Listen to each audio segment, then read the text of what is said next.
I know this wasn't the next video you guys wanted to see from me, but I did kind of say unless there was an emergency or something I had to talk about, and this is kind of both, but more on the latter.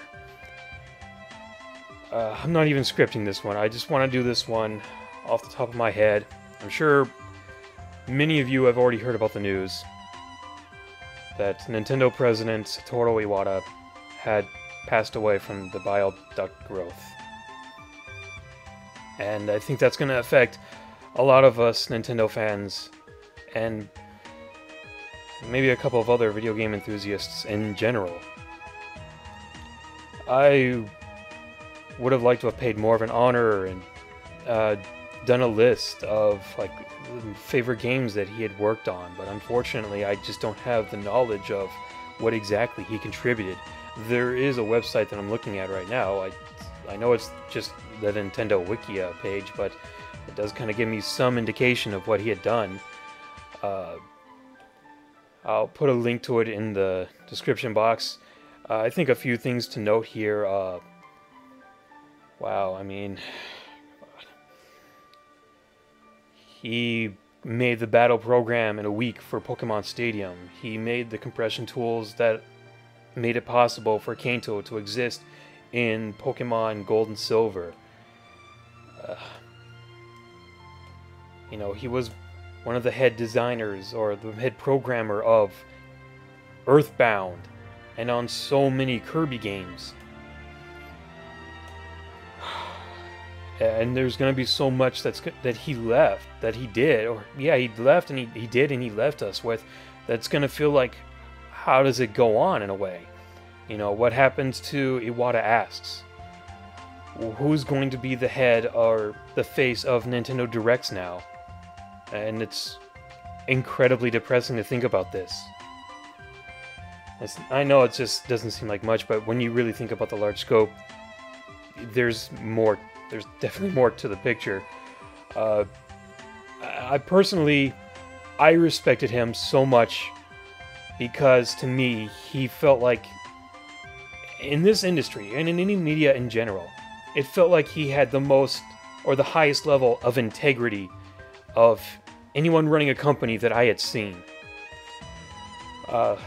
Last year I had brought up that he, in the other favorite Easter eggs list, that he took a paycheck or a pay cut from his own paycheck instead of firing other people, and that just tells me he took the responsibility. He was a real leader.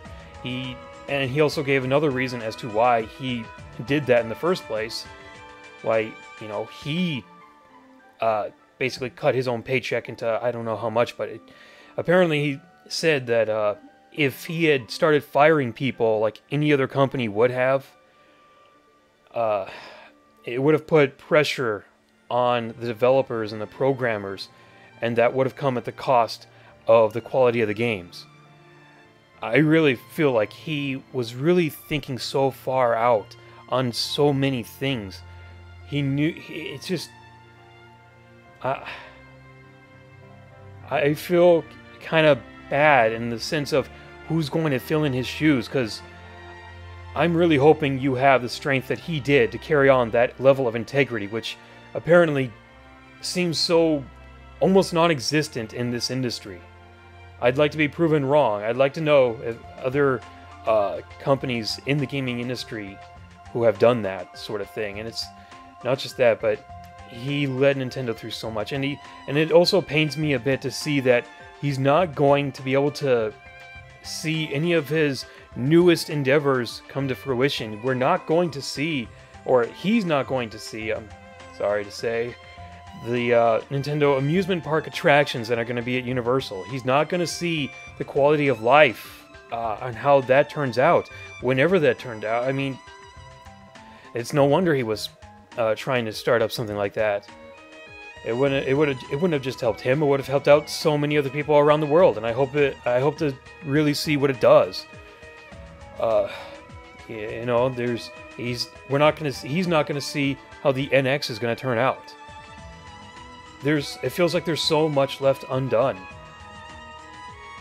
And it's going to be hard to see how...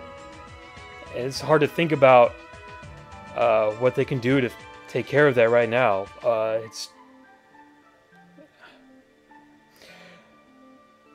I don't really know what else to say at this moment.